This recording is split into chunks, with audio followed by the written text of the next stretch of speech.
भगवान का सुंदर नाम कृष्ण रखा, जो बरबस चित्त को खींच लेता है। लेकिन जैसे नाम रख के गए, यशोदा मैया और रोहिणी जी अपने बाल गोपाल को लेकर के आती हैं।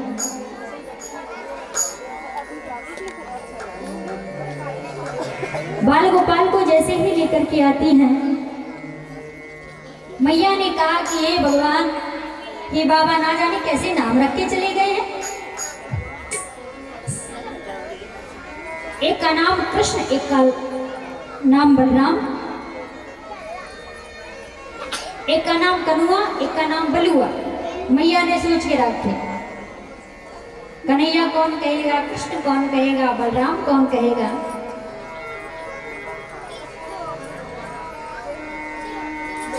कृष्ण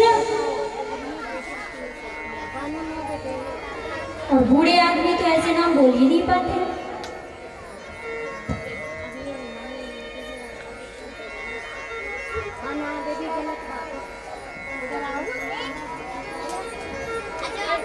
दूसरे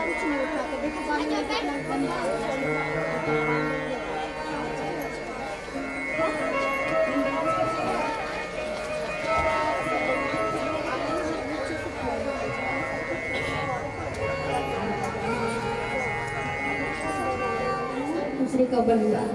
भगवान बोले बहुत बड़े हो गए, अभी तक कोई लीला प्रारंभ नहीं की। मैया ने बढ़िया दोहन दोहन करके माखन निकाल करके मटकियों में मक्खन भर के रखा। आज मैया ने बड़ा सुंदर श्रृंगार किया, कन्हैया के माथे पे थापक हुए चंदन लगा दिया, केसर तिलक लगा दिया, आंखों में मोटा मोटा काजल लगा दिया, एक चोटी बना करके बीच जूड़े में एक मोर पंख लगा दिया, पीत जमुलिया तन पर सोहे, सिर टोपी लटकन में एक टोपी लगा दी जो जिसमें मोती लटक रहे हैं, और ऐसी टोपी पहन करके भगवान जंगुलिया पहन करके कमर में करदौनी पहने हैं, पाँव में पायल पहने हैं, हाथों में मणियों से जड़ित कंगन मैया ने पहना दिए हैं। भगवान गए, बोले आज तो चोरी करनी चाहिए, चोरी लीला प्रारंभ करनी चाहिए। तो चोरी लीला प्रारंभ करने के लिए अपने घर में गए, जहाँ पर मटकियां मैया रखती थी, तो किवाड़ों को खोल करके भगवान दोनों हाथों से मटकियों में माखन भर भर के मोड़े में डालने लगे, खाने लगे। और जो मोड़े में डालने लगे तब तक मैया चिल्ला पड़ी, अरे कनुआ, हे कनुआ। कन्हैया बोले पहली बार तो माखन चोरी की, पहली बार तो चोरी की, पहली बार में पकड़ा जाऊं, अब तो हमें चोरी से बचना है, हमें पकड़ने से बचना है, चोरी तो करेंगे। मैया जैसी आई, मैया ने कहा किवाड़ कैसे खुला है, और जैसे किवाड़ खोल करके देखा, मैया ने देखा, अरे लाला चोरी कर रहा था, माखन खा रहा था ना मैया? अच्छा माखन नहीं खा रहा था, तेरे मोड़े पे माखन कैसे लगा? मैया क्या बताऊं, बहुत तूने जो कंगन पहना रखे हैं इसमें से आग निकल रही है, और जब जब कहीं मैं जल जाऊं तो माखन लगा देती है मैया, तो मैंने सोचा ये जलन हो रही है, तो तू काम में लगी थी इसलिए माखन में मैंने दोनों हाथ डाल दिए। अच्छा तेरे मोड़े पे कैसे लगा? मैया चीटी चलते चलते जब मोड़े पे आ गई तो मैं भगा रहा था, तब ये माखन लग गया। मैया बोली चल कोई बात नहीं, चोरी तो नहीं की। मैया से करना, चोरी नहीं की। कन्हैया पहली बार में बच गए। जय तो बचन रचना अति नागर, भगवान से बचनों में कौन कुशल हो।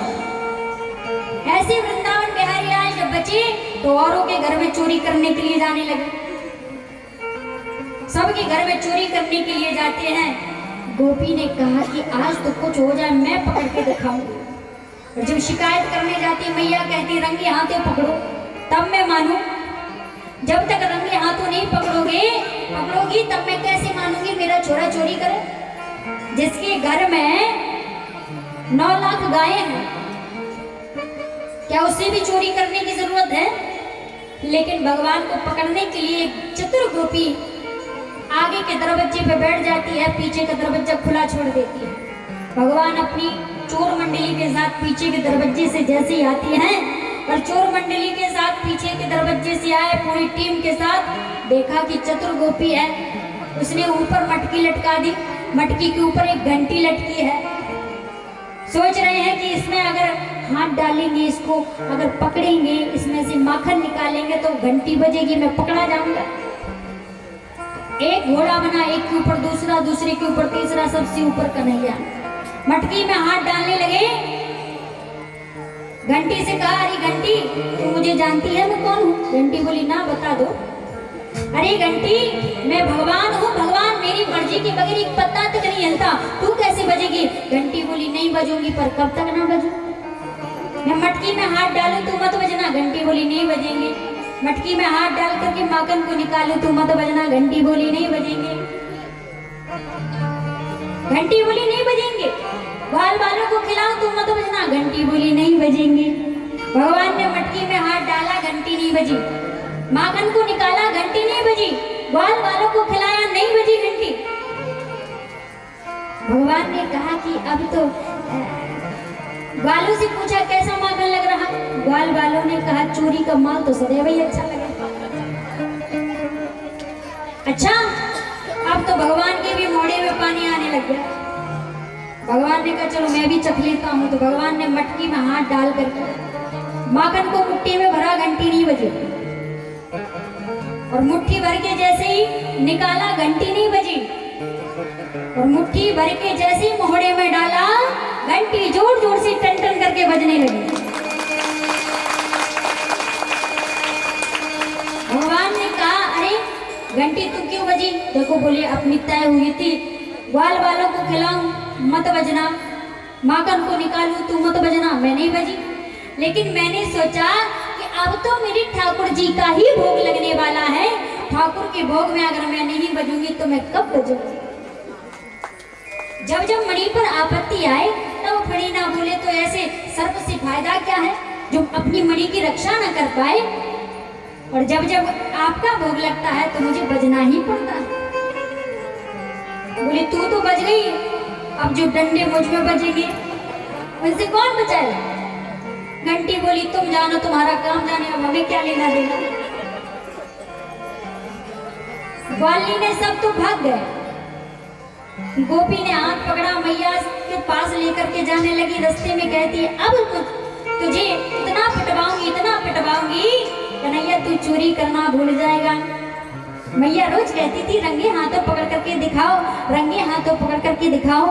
यहाँ से चली जा रही थी तो वहां से ये गोपी अरे बड़ी बड़बड़ाती चली जा रही है, क्या बात है? अरे ये कन्हैया जो है ना बड़ी नाक में दम करके रखी थी, आज मैंने पकड़ लिया है, इसकी इतनी मार पड़वाऊंगी। इतने में पति देवता निकल पड़े। कन्हैया भोले सा चेहरा बना करके कन्हैया ने कहा कि आज तो तेरी पत्नी बिल्कुल लाल करवा देता है। मैया के लाल को लाल करवा देगी, महाराज बचा लो नहीं तो मेरी खैर नहीं है।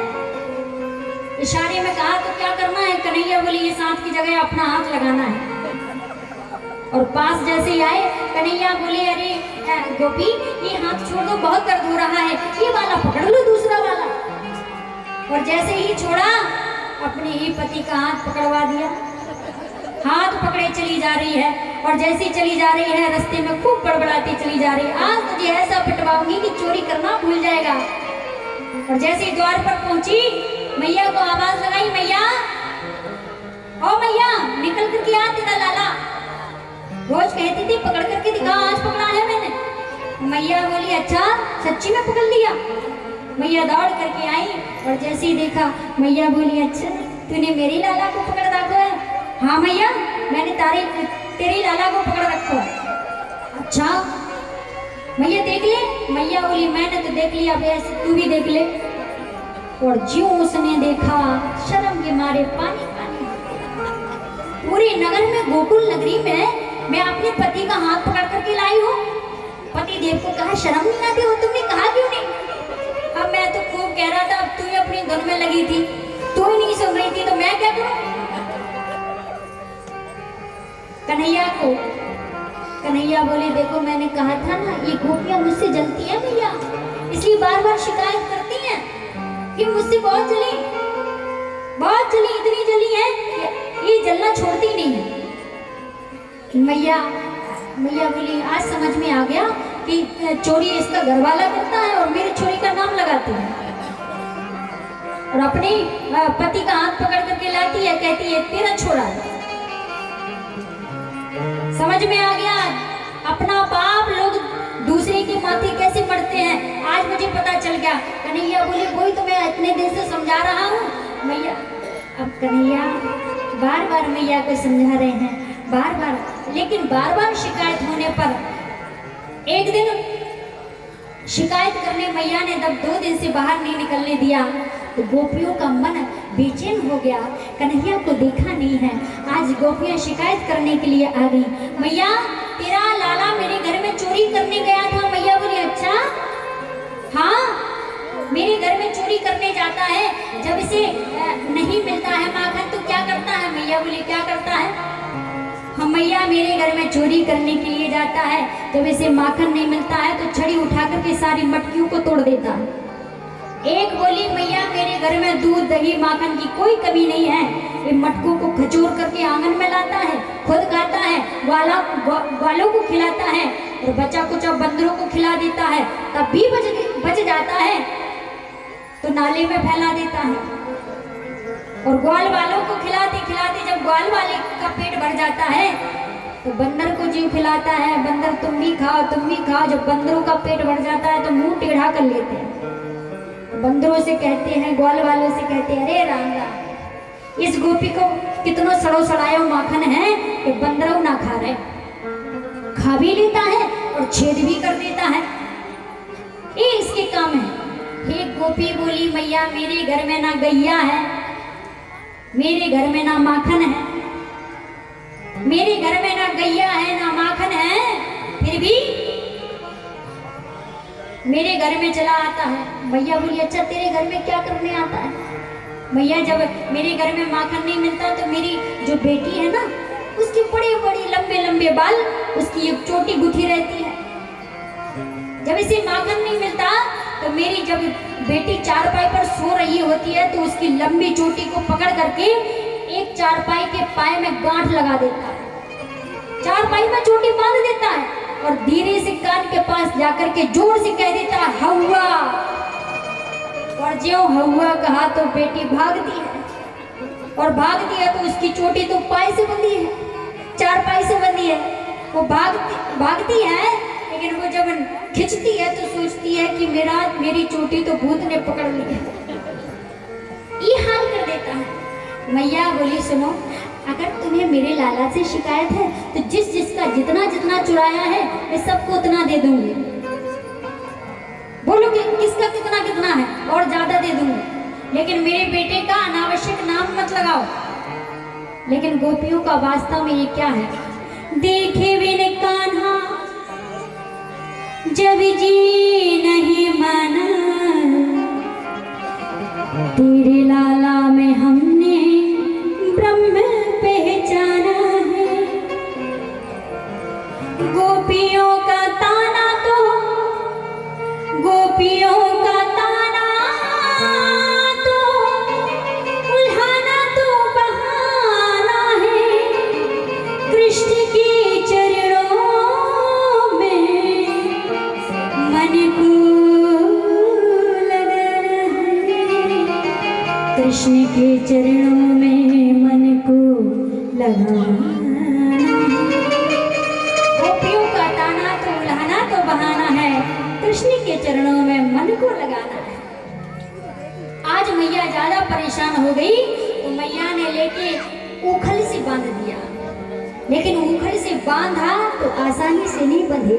मैया ने बांधने का प्रयास किया तो तददाम 2 अंगुला, 2 अंगुल छोटी पड़ गई रस्सी। मैया दूसरी रस्सी लेकर के आई, ज्यों गांठ लगाई तो मैया ने फिर बांधा तो फिर 2 अंगुल छोटी पड़ गई। फिर दूसरी रस्सी लेके आई, फिर 2 अंगुल छोटी पड़ गई। कई रस्सियों को लगाया पर 2 अंगुल छोटी पड़ जाती हैं, 2 अंगुल छोटी पड़ जाती हैं। कन्हैया ने कहा, माँ अगर तू कहे तो मैं बांध लूं? हाँ बांध लो। और मैया के कहने पर कन्हैया जो बंधे तो धूप में खड़े हैं। दाऊ भैया आए, मैया तूने लाला को बांध दिया, छोड़। मैया बोली, नहीं छोड़ूंगी तो क्या करोगे?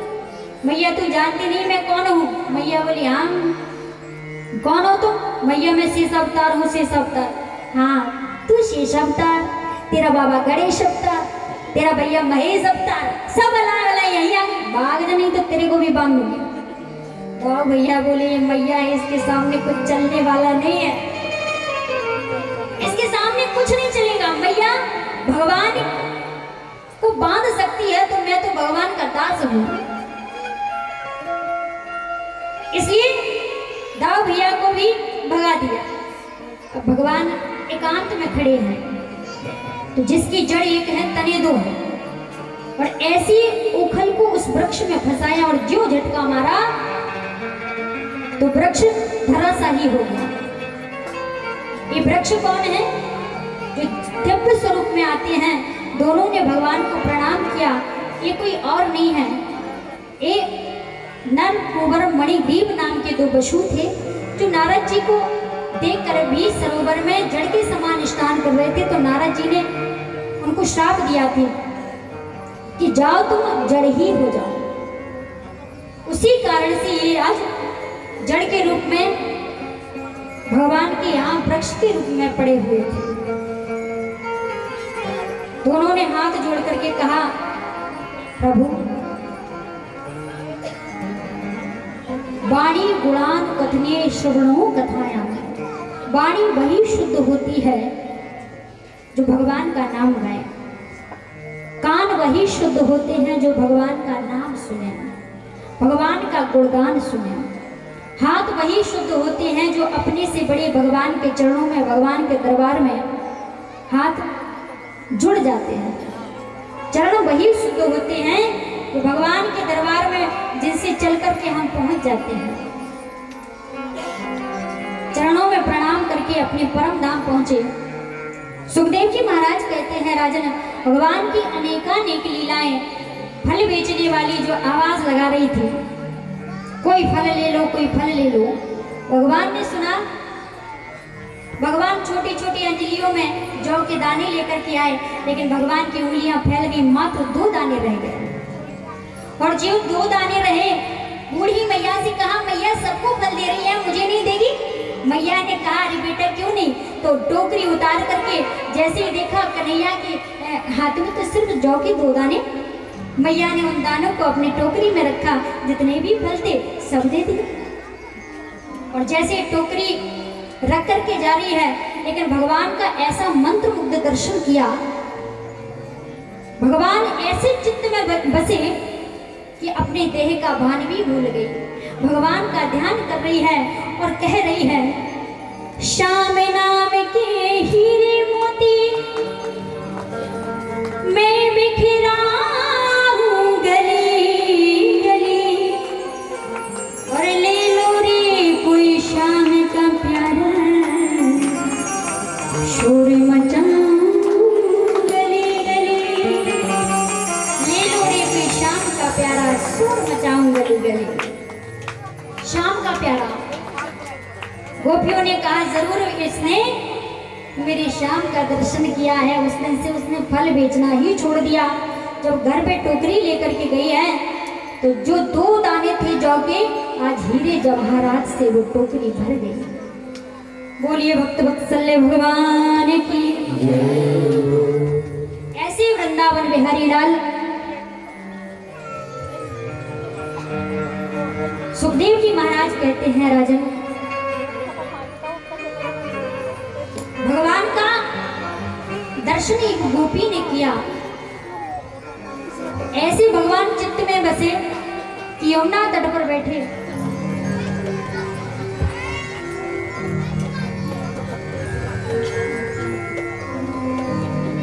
यमुना तट पर जैसे ही वो गोपी रहती है, आग बंद किए हैं। नारद बाबा ने देखा उस गोपी को, नारद बाबा ने सोचा शायद भगवान का ध्यान लगा रही है, तो गोपी के पास पहुंच करके बोले, गोपी क्या भगवान का ध्यान लगा रही है? गोपी ने कहा, ना मैं भगवान का ध्यान नहीं लगा रही हूँ, उस भगवान को ध्यान से निकाल रही हूँ। बोले ध्यान लगाते हुए तो बहुत देखे हैं, पर तू ध्यान से क्यों निकाल रही है? गोपी ने कहा, वो चितचोर ध्यान में ऐसे बैठा है, सुबह सुबह जब दूध काट रही थी मैं, तो उसी समय नंद का लाला आ गया और कहता, भाभी गाय धो रही हो? भाभी बोली, हाँ। अच्छा भाभी, गाय तो धो रही हो, पूरा बाल्टी में धो दोगी क्या? दूध पूरा बाल्टी में निकाल दोगी? भाभी ने कहा, तो क्या करूं? अरे तुझे पता नहीं भाभी, सुबह से भूखा डोल रहा तेरा देवर, क्या करूं? भाभी कुछ तो मुझे दे दो। भाभी बोली, तो जल्दी से मुंह फाड़, गैया के नीचे बैठ। और गैया के नीचे बैठे जैसे मुंह फाड़ा, तो सारा दूध गैया का मोड़े में धो दिया कन्हैया के। तब तक सास चिल्ला करके बोली, अरे बाबरी, अरे पागल, क्या कर रही है? तो मैंने सास को देखा, सास से फिर कन्हैया को देखा, और ज्यों कन्हैया को देखा तो कन्हैया तो था ही नहीं, सारा दूध तो मैंने पृथ्वी पर धो दिया। मुझे बहुत गुस्सा आया, और जब मैं धान निकालने, चावल निकालने के लिए बैठी, हलवट्टा लेकर के जैसे कूटने के लिए बैठी, तभी फिर आ गया एकांत। देखा तू, अरे भाभी चावल निकाल रही हो? बोली, हाँ। अरे भाभी तुम कहो तो मैं निकाल दूं चावल? नहीं नहीं, मुझसे बात मत कर। तू ऐसे चित्त में बसा है, ऐसा चित्त में बसा है कि उल्टा सुल्टा सब काम हो रहा है। भाभी तू चिंता मत कर, अब ऐसा नहीं होगा। सास फिर चिल्ला करके बोली, अरे पागल हो गई, बाबरी हो गई, क्या बिटिया बिटिया बतिया रही है। मैंने सास को देखा, फिर कन्हैया को देखा, कन्हैया तो था ही नहीं। मुझे तब से लगा कि मैं पागल हो गई और यमुना तट पर बड़ा सा घड़ा लेकर के आई। घर में जब पानी खत्म हो गया, जल खत्म हो गया, जल भरने के लिए यमुना तट पर आई बड़ा सा घड़ा। मैंने सोचा कि कौन उठवाएगा, जैसे भर के मैंने ऊपर उठाया पर उठा नहीं, तब तक फिर कन्हैया आ गया। अरे भाभी मटका भारी है का, तू कहे तो मैं उचाए दूं।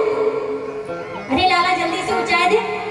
और जैसे ही मटका पहुंचने वाला था सिर पे, तभी गायब हो गया और मटका दम से नीचे गिर के फूट गया।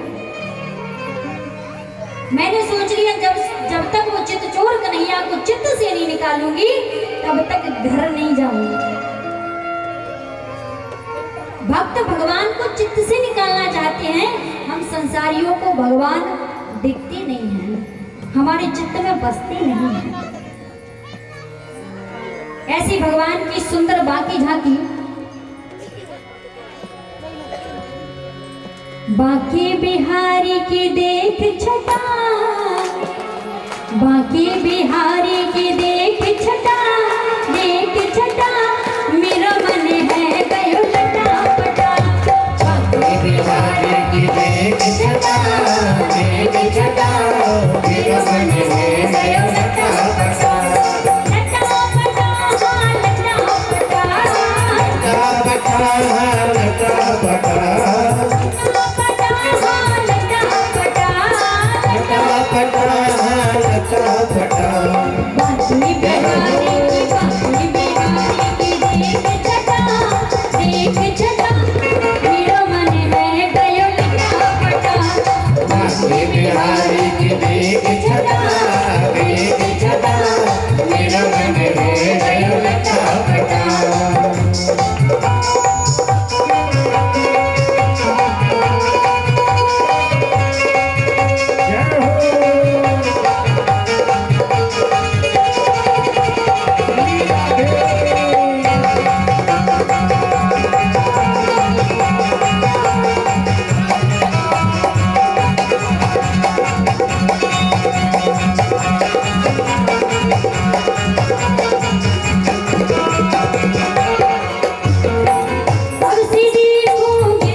आई, कन्या भरन यमुना तट आई, जमुना भरन यमुना तट आई,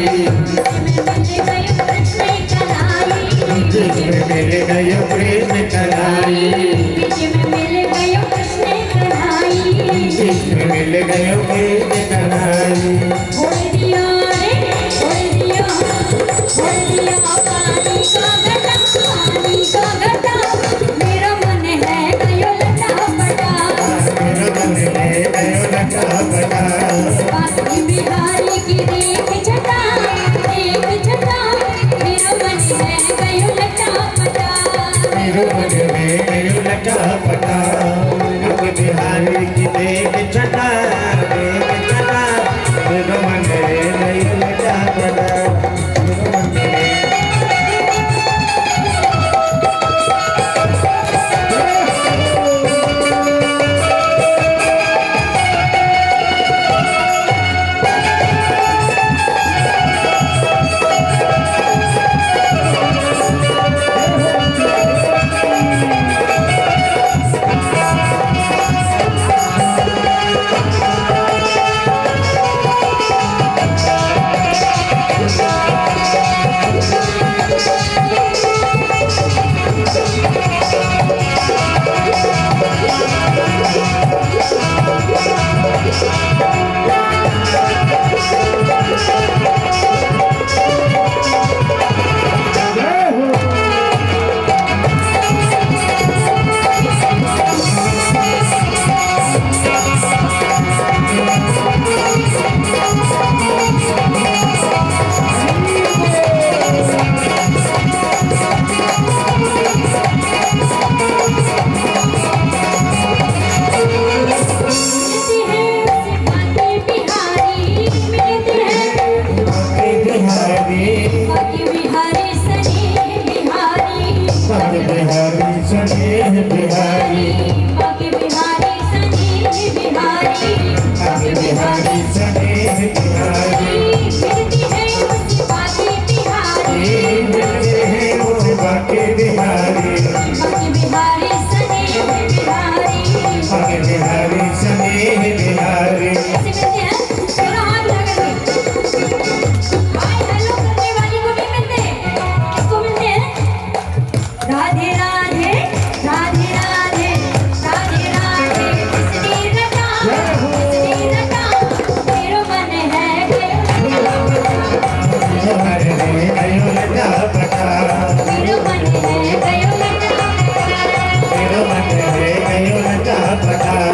बांके बिहारी की देख चटा, मेरो मन है गौ लटापटा। लटापटा का अर्थ भगवान के चरणों में लग जाए फिर हटे ना, इसे कहते लटापटा।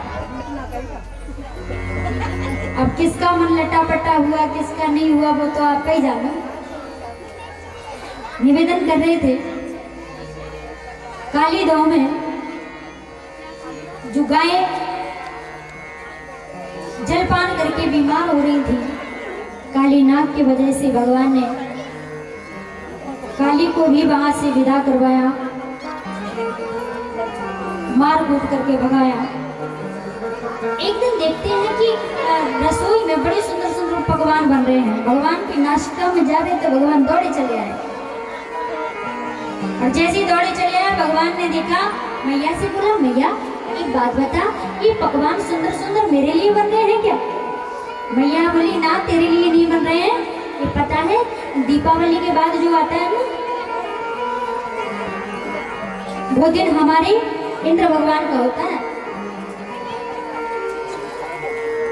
इंद्र भगवान का होता है। और उस दिन हमारे इंद्र भगवान पूजे जाते हैं। मैया क्यों पूजे जाते हैं? मैया बोली माथा मत खा, लाला एक काम कर, बाबा के पास जा, बाबा के पास जा। और जैसे ही बाबा के पास गए, बाबा से कहा कि बाबा एक बात बताओ, ये इतने सुंदर सुंदर पकवान बन रहे हैं, मैया कहती इंद्र की पूजा होगी, लेकिन इंद्र की पूजा होगी मैया, हमारे पहाड़ों की पूजा क्यों नहीं होती? इंद्र क्या करते हैं? बोले बारिश करते हैं।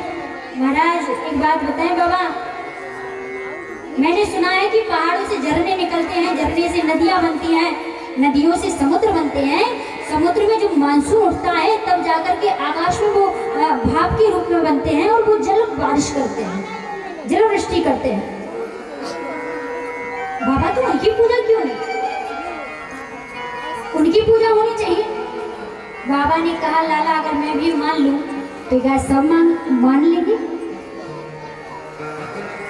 बाबा आप इस गांव के मुखिया हैं और मुखिया जो कह देता है गांव वालों को मानना पड़ता है, पर आप ही कह दोगे तो गांव वाले मान भी लेंगे।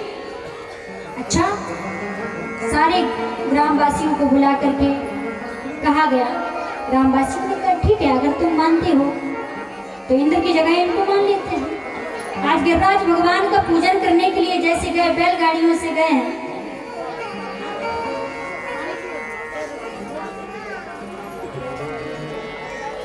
पूरी गोपिकाएं बैलगाड़ी भर भर के 56 प्रकार के भोग लेकर के जैसे जा रहे हैं। कहा कि जिस तीर्थ में हम जाते हैं ना तो गाते गाते जाते हैं। भगवान कृष्ण ने कहा सारी गोपियों से कि हम भी तीर्थ जा रहे हैं, भगवान के यहाँ जा रहे हैं, तो गाते चलो, गुनगुनाते चलो।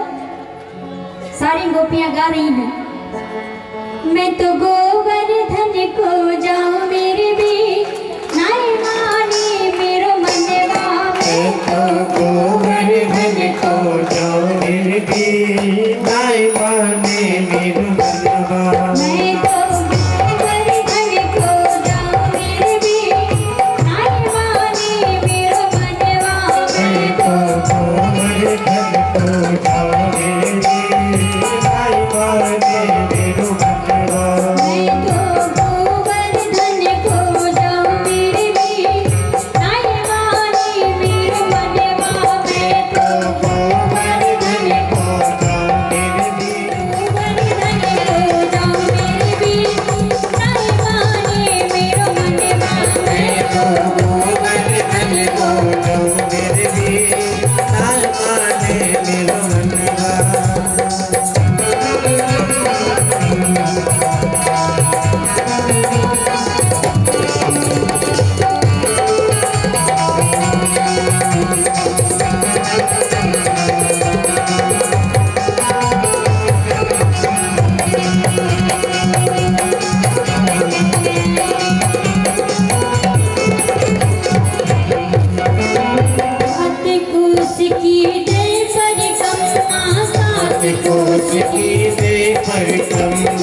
निवेदन है जो जोड़े से जिन्होंने पूजन करवाया है वो आ जाए। आप लोग पहलाचार्य जी पूजन करवाइए और जब तक सुंदर भजनों का आनंद लें। आज प्रसाद भी है, सब बैठ के प्रसाद भी पाएंगे और व्यवस्था को बनाए रखेंगे। सबसे पहले गिरिराज जी का पूजन, उसके बाद गिरिराज जी के भजन, आरती, आरती के बाद प्रसाद। कल भगवान श्री कृष्ण जी का सुंदर विवाह उत्सव रुक्मणी और भगवान श्री कृष्ण का विवाह उत्सव बड़े धूमधाम से मनाया जाएगा। जो भी अपनी श्रद्धानुसार अपने भाव अनुसार कन्यादान करना चाहे वो कर सकता है। ऐसा ना सोचे कि हम लोग कहते कोई करे। आपका मन हो, आपके भाव हो और आपकी श्रद्धा हो तो ही आप लोग जरूर ज़्यादा से ज़्यादा संख्या पधार कर यहाँ रुक्मणी जी का कन्यादान करें। अमर सिंह भैया आप आइए पूजन के लिए। ताऊ जी वगैरह सब जो पीछे बुजुर्ग बैठे वो आ जाएं। एक बार व्यक्तिगत नाम आप लोग आ जाइए, सब लोग आ जाइए, सब लोग आ जाइए। पहले बुजुर्ग पूजन कर लें, उसके बाद हमारे जोड़े से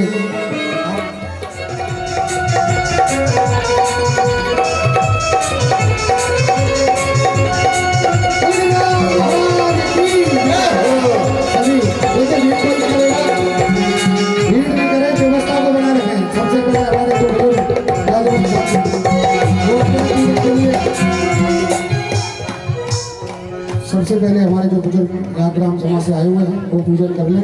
उसके बाद जो जोड़े सहित आए हुए हैं वो भी पूजन करेंगे।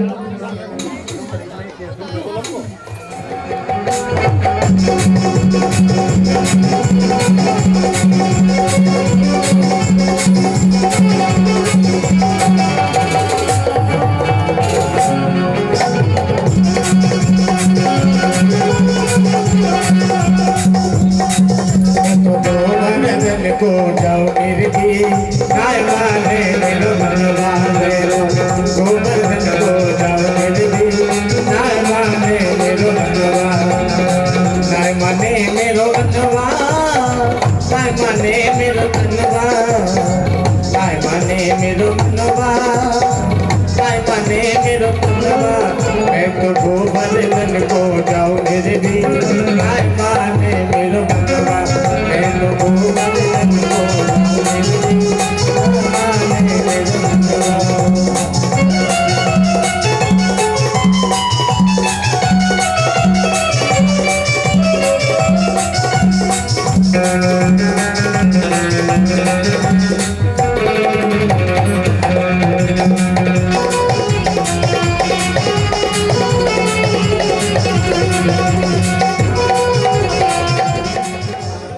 आप लोग जिन्होंने पूजन किया हुआ परिक्रमा दे अपने साथ में बैठ जाए। बारी बारी से सब लोग पूजन करेंगे और देखिए व्यवस्था को बनाकर उसके बाद आप सब लोग बैठकर प्रसाद पाएंगे। आज हमारे ठाकुर जी का जन्मोत्सव है तो हम पूरे मंदिर समिति की तरफ से आप सबके लिए प्रसाद वितरण होगा। सब लोग प्रसाद पाके ही यहाँ से प्रस्थान करेंगे। सबसे पहले गिरिराज जी का पूजन, आरती और आरती के बाद प्रसाद।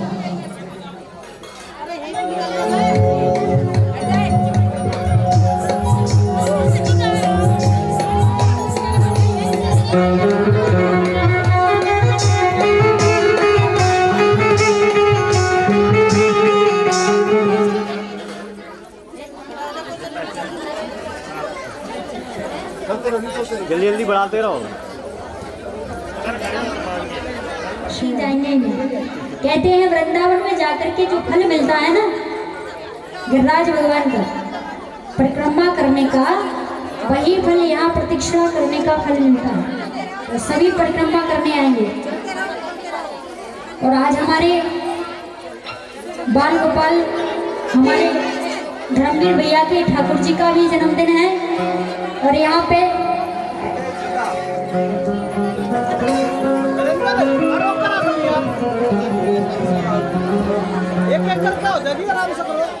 मुकेश भैया का भी जन्मदिन है और शायद बहुत सारे लोगों का जन्मदिन हो। और जिनके यहाँ हम रहते हैं बुलबुल, उनका भी जन्मदिन है। तो आप सबको मेरी तरफ से बधाइयाँ ही बधाइयाँ। खूब तरक्की करें, जीवन में खुशियाँ आए। बोलिए वृंदावन में हरि लाल की। कान्हा की दीवानी बन जाओगी मैं, कान्हा की दीवानी बन जाओगी मैं, कान्हा की दीवानी बन जाओगी मैं, कान्हा की दीवानी बन जाऊँ, दीवानी बन जाऊँगी, मस्तानी बन जाऊँगी, दीवानी बन जाऊँगी, मस्तानी बन जाऊँगी मैं, कान्हा की दीवानी बन जाओगी मैं, कान्हा की दीवानी बन जाओगी।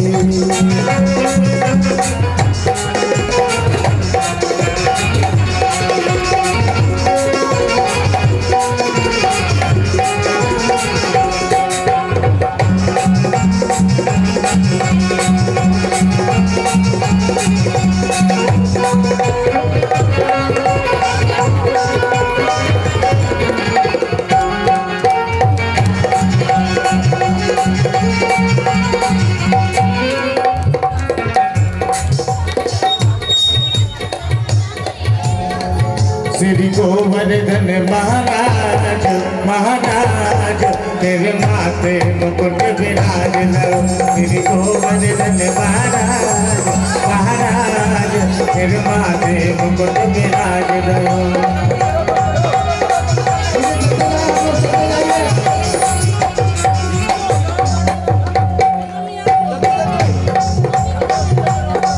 श्री गोवर्धन महाराज महाराज तेरे माथे मुकुट विराज लो श्री गोवर्धन महाराज महाराज तेरे माथे मुकुट विराज लो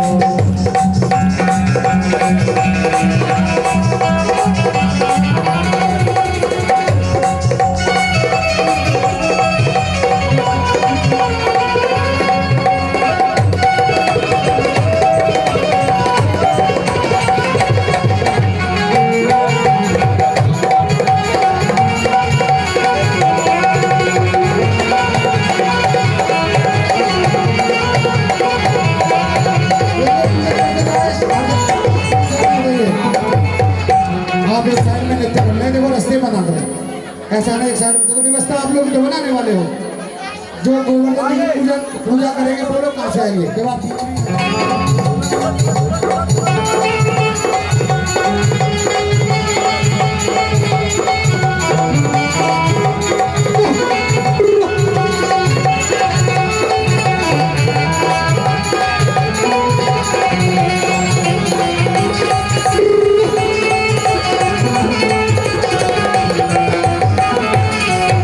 श्री गोवर्धन महाराज महाराज तेरे माथे मुकुट विराज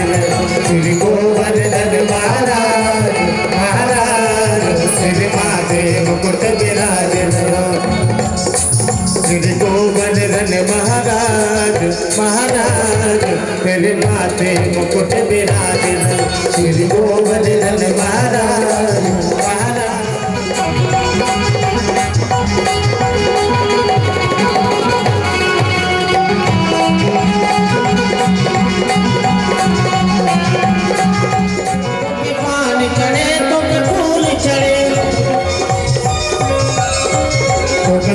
चढ़े दुख फूल चढ़े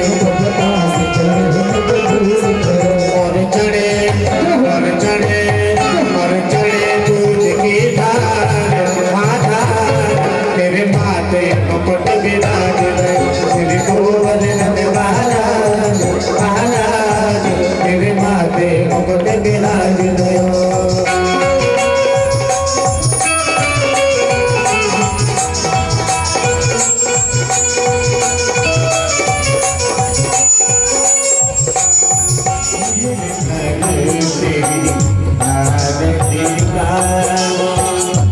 आरती गाओ प्यारे आपको मनाओ आरती गाओ प्यारे आपको मनाओ ये गिरधारी तेरी आरती गाओ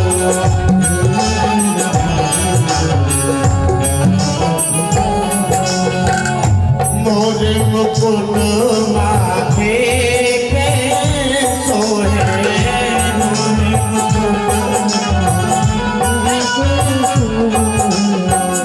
मोर मुकुट माथे पे सोहे मोर मुकुट माथे सोहे प्यारी बंसी मन मोहे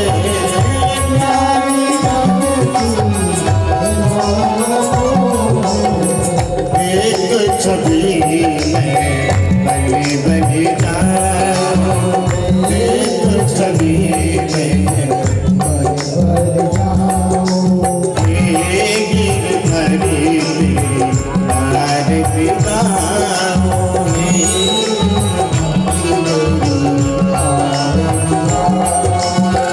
चरणों से निकली है गंगा प्यारी चरणों से जिसने सारी दुनिया सारी जिसने सारी चरणों में दर्शन पाओ,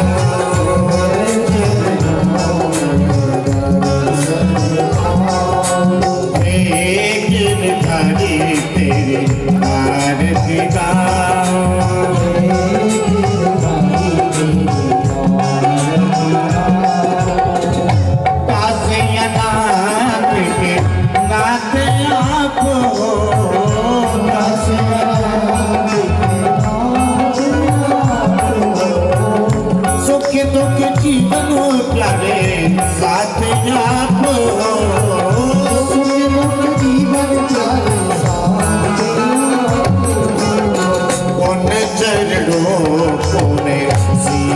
झुकाओ,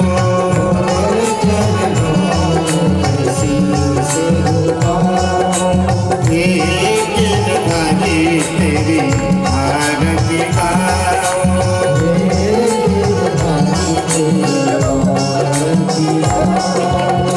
श्री हरिदास के प्यारे तुम हो, श्री हरिदास के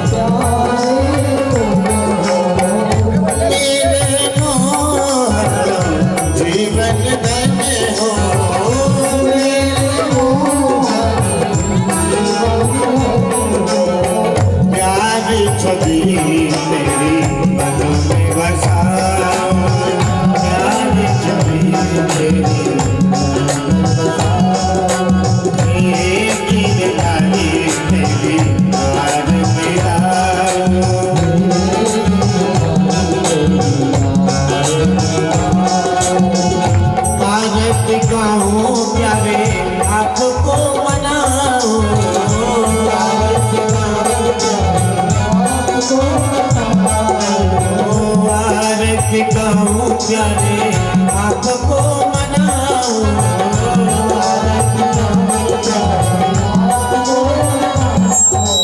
भाग्य बिहारी तेरी आरती गाओ,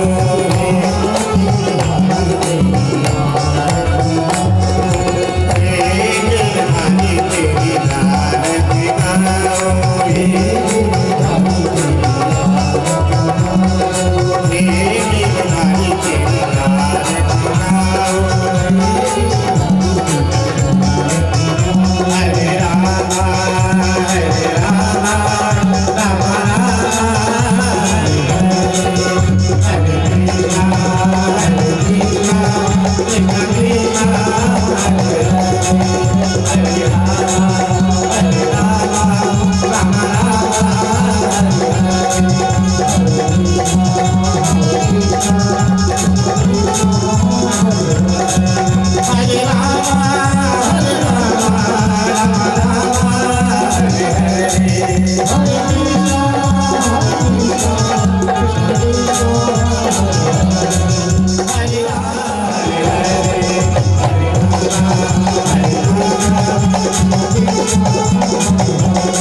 भवानी